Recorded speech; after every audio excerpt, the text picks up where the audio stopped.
Sir ನಮಸ್ಕಾರ.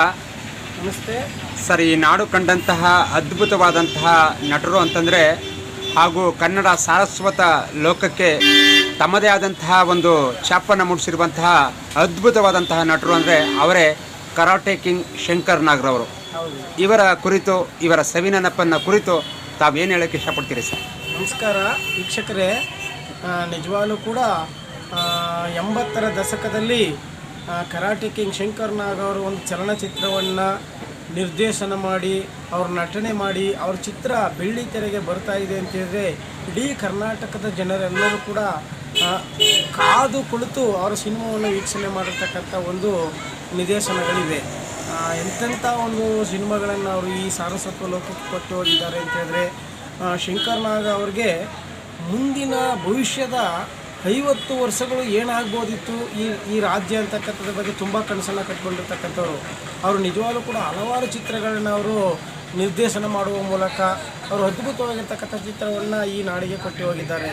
ಅವರ ಮರೀಲಿಕ್ಕಾಗದೇ ಇರತಕ್ಕಂಥ ಒಂದು ಸಿನಿಮಾ ಅಂತ ಹೇಳಿದ್ರೆ ನಿಜವಾಗ್ಲೂ ಕೂಡ SP ಸಾಂಗ್ಲಿಯಾನ ಅಂತಕ್ಕಂಥ ಒಂದು ಸಿನಿಮಾವನ್ನು ತೆಗೆಯುವ ಮೂಲಕ ಒಂದು ಪೊಲೀಸ್ ಡಿಪಾರ್ಟ್ಮೆಂಟ್ ಅಂದರೆ ಹೇಗೆಲ್ಲ ಕೆಲಸವನ್ನು ಮಾಡಬೇಕು, ಪೊಲೀಸ್ ಡಿಪಾರ್ಟ್ಮೆಂಟ್ ಅಂದರೆ ಸಾಕು ಅದು ಈ ನಾಡಿನ ಸೇವೆಗಾಗಿ, ಈ ಸರ್ಕಾರದ ಸೇವೆಗಾಗಿ ಏನೆಲ್ಲ ಕೆಲಸವನ್ನು ಮಾಡಬೇಕು, ಅದು ಎಷ್ಟು ಅದರಲ್ಲಿ ಸೂಕ್ಷ್ಮತೆಯನ್ನು ಗಮನಿಸಬೇಕು ಅಂತಕ್ಕಂಥದ್ದನ್ನು ಆ ಚಿತ್ರದೊಳಗಡೆ ಕಟ್ಟಿಕೊಟ್ಟಿದ್ದಾರೆ.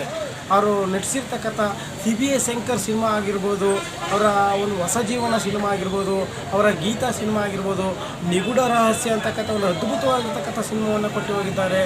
ಅವರು ನಿಜವಾಗ್ಲೂ ಕೂಡ ಎಷ್ಟು ಅದ್ಭುತವಾಗಿರ್ತಕ್ಕಂಥ ಚಿತ್ರಗಳನ್ನ ಸಾರಸ್ವತ ಲೋಕಕ್ಕೆ ಕೊಟ್ಟು ಹೋಗಿದ್ದಾರೆ. ಇವತ್ತು ಕೂಡ ಅವರ ಸಿನಿಮಾ ರಿಲೀಸ್ ಆಗ್ತಾ ಇದೆ ಸರ್. ಹಾಗೆ ಕನ್ನಡದ ಇನ್ನೊಬ್ಬರು ಮೇರು ನಟರಾದಂತಹ ಡಾಕ್ಟರ್ ರಾಜ್ಕುಮಾರ್ ಅವರನ್ನು ಹಾಕಿ ಒಂದು ಮುತ್ತಿನ ಕತೆ ಅನ್ನುವಂಥ ಚಿತ್ರದಲ್ಲಿ ಆಗಿರ್ತಕ್ಕಂಥ ಚಿತ್ರ ಒಂದು ಮುತ್ತಿನ ಕತೆ ಅಂತೇಳಿ ಅಣ್ಣವ್ರಿಗೆ ಅವರು ನಿರ್ದೇಶನವನ್ನು ಮಾಡಿಕೊಟ್ಟಿದ್ರು. ಎಂಥ ಸೂಕ್ಷ್ಮ ಚಿತ್ರವನ್ನು ಅದರಲ್ಲಿ ತೆಗೆದಿದ್ದಾರೆ ಅಂದರೆ ಒಂದು ಮುತ್ತಿನ ಕತೆ ಅಂತಕ್ಕಂಥ ಒಂದು ಅದ್ಭುತವಾಗಿರ್ತಕ್ಕಂಥ ಚಿತ್ರ, ಒಂದು ಕಾದಂಬರಿ ಆಧಾರಿತ ಚಿತ್ರ ಅದು. ಅಂಥ ಚಿತ್ರವನ್ನು ಕೂಡ ಶಂಕರ್ ನಾಗ್ ಅವರು ಈ ನಾಡಿನ ಸಾರಸ್ವತ ಲೋಕಕ್ಕೆ ಕೊಟ್ಟು ಹೋಗಿದ್ದಾರೆ. ಅವರ ಶ್ರೀಮತಿ ಆಗಿರ್ತಕ್ಕಂಥ ಅರುಂಧತಿ ನಾಗ್ ಮೇಡಮ್ ಅವರು ಕೂಡ ಒಳ್ಳೊಳ್ಳೆಯ ಸಿನಿಮಾಗಳಿಗೆ ಅವರು ನಟನೆಯನ್ನು ಮಾಡುವ ಮೂಲಕ ಅವರು ಕೂಡ ಕನ್ನಡದಲ್ಲಿ ಛಾಪು ಮೂಡಿಸಿದ್ದಾರೆ. ಅವರ ಮರಳಿಕ್ಕಾಗದೇ ಇರತಕ್ಕಂಥ ಹಲವಾರು ಸಿನಿಮಾಗಳನ್ನ ನಾಡಿಗಾಗಿ ಕೊಟ್ಟು ಹೋಗಿದ್ದಾರೆ. ಶಂಕರ್ ನಾಗ್ ಅಂದ ತಕ್ಷಣ ಇವತ್ತು ಬೆಂಗಳೂರಿನ ನಗರದಲ್ಲಿ ಇರ್ತಕ್ಕಂಥ ಮೆಟ್ರೋ ರೈಲ್ ಅಂತಕ್ಕಂಥದ್ದನ್ನು ಶಂಕರ್ ನಾಗ್ ಅವರು ಅಂದಿನ ಕಾಲಘಟ್ಟದಲ್ಲಿ ಬೆಂಗಳೂರನ್ನು ಮೆಟ್ರೋ ನಗರ ಮಾಡಬೇಕು ಅಂತೇಳಿ ಆವತ್ತಿನ ಕಾಲಘಟ್ಟದಲ್ಲಿ ಅವರು ಪ್ಲಾನನ್ನು ಹಾಕ್ಕೊಂಡಿದ್ರಂತ. ನಿಜವಾಗ್ಲೂ ಕೂಡ ಅವರಿಗೆ ಮುಂದಾಲೋಚನೆಯ ಗುಣಗಳು ಎಷ್ಟಿತ್ತು ಅಂತಕ್ಕಂಥದ್ದನ್ನು, ಅವರ ಬುದ್ಧಿವಂತಿಕೆ, ಅವರ ಸೂಕ್ಷ್ಮತೆ ಮತ್ತು ಈ ಸಮಾಜವನ್ನು ಅರ್ಥ ಮಾಡ್ಕೊಂಡಿದ್ದ ರೀತಿ ಪ್ರತಿಯೊಂದು ವಿಚಾರವನ್ನು ಕೂಡ ಅವರ ಸಿನಿಮಾದಲ್ಲಿ ಚರ್ಚೆ ಮಾಡುವ ಮೂಲಕ ಒಂದು ಒಳ್ಳೆಯ ನಟನೆಯನ್ನು ಮಾಡುವ ಮೂಲಕ ಈ ನಾಡಿಗೆ ಒಂದು ಮರಳಿಕ್ಕಾಗಿರ್ತಕ್ಕಂಥ ಮಾಣಿಕ್ಯವಾಗಿ ಉಳ್ಕೊಂಡಿದ್ದಾರೆ. ಶಂಕರ್ ನಾಗ್ ಅವರ ಸಿನಿಮಾ ಮತ್ತೆ ತೆರೆ ಮೇಲೆ ಬರಬೇಕು ಅಂತಕ್ಕಂಥದ್ದು ನಮ್ಮ ಉದ್ದೇಶ. ನಿಜವಾಗ್ಲೂ ಕೂಡ ಅಂಥ ನಟನನ್ನು ನಾವು ಪ್ರಸ್ತುತ ಕಾಲಘಟ್ಟದಲ್ಲಿ ಅಂಥ ನಟನನ್ನು ನಾವು ಕಾಣಬೇಕಾಗಿದೆ. ಯಾಕೆಂತೇಳಿದ್ರೆ ಅವರು ನಿಜವಾಗ್ಲೂ ಕೂಡ ಈ ಸಮಾಜ ಅಭಿವೃದ್ಧಿಯ ಕಡೆಗೆ, ಬದಲಾವಣೆ ಕಡೆಗೆ ಮತ್ತು ತಾಂತ್ರಿಕ ಯುಗದ ಕಡೆಗೆ ಬದಲಾವಣೆ ಆಗ್ತಾ ಇರ್ತಕ್ಕಂಥ ಸಮಯದಲ್ಲಿ ಅವರೆಲ್ಲ ನಮ್ಮನ್ನು ಬಿಟ್ಟು ಆಗಲಿ ಹೋಗ್ಬಿಟ್ರು. ಅವರು ಇನ್ನೂ ಸ್ವಲ್ಪ ದಿನಗಳ ಕಾಲ ಇರಬೇಕಾಗಿತ್ತು, ಇನ್ನೂ ಉತ್ತಮವಾಗಿರ್ತಕ್ಕಂಥ ಚಿತ್ರವನ್ನು ಕೊಡುವ ನಿಟ್ಟಿನಲ್ಲಿ ಶಂಕರ್ ನಾಗ್ ಅವರ ಆಲೋಚನೆಗಳಿತ್ತು. ಅವರು ಹಲವಾರು ಹೊಸ ಕಾದಂಬರಿಗಳನ್ನ ಚಲನಚಿತ್ರಕ್ಕೆ ತರಬೇಕು ಅಂತ ಪ್ಲಾನ್ ಮಾಡಿಕೊಂಡಿದ್ರು. ಅಂಥ ಸಮಯದಲ್ಲಿ ದುರಂತದಲ್ಲಿ ಅವರು ಸಾವಿಗೀಡಾದ್ದು ನಿಜವಾಗ್ಲೂ ಕೂಡ ಒಂದು ಬಹಳ ನೋವಿನ ಸಂಗತಿ. ಅವರ ಆತ್ಮಕ್ಕೆ ಚಿರಶಾಂತಿ ಸಿಗಲಿ. ನಿಜವಾಗ್ಲೂ ಕೂಡ ಅವರು ಈ ನಾಡಿಗೆ ಕೊಟ್ಟು ಹೋಗಿರ್ತಕ್ಕಂಥ ಅವರ ಕೊಡುಗೆ ಇದೆಯಲ್ಲ ಕನ್ನಡ ಚಲನಚಿತ್ರಕ್ಕೆ, ಶಂಕರ್ ನಾಗ್ ಯಾವತ್ತೂ ಅಜರಾಮರ. ಅವರ ಸಿನಿಮಾ ಇವತ್ತು ಪೊಲೀಸ್ ಡ್ರೆಸ್ ನೋಡಿದ ತಕ್ಷಣ ನಮಗೆ ಶಂಕರ್ ನಾಗ್ ಅವ್ರನ್ನ ಮುಂದೆ ಬಂದಾಗ ಆಗ್ತಾರೆ.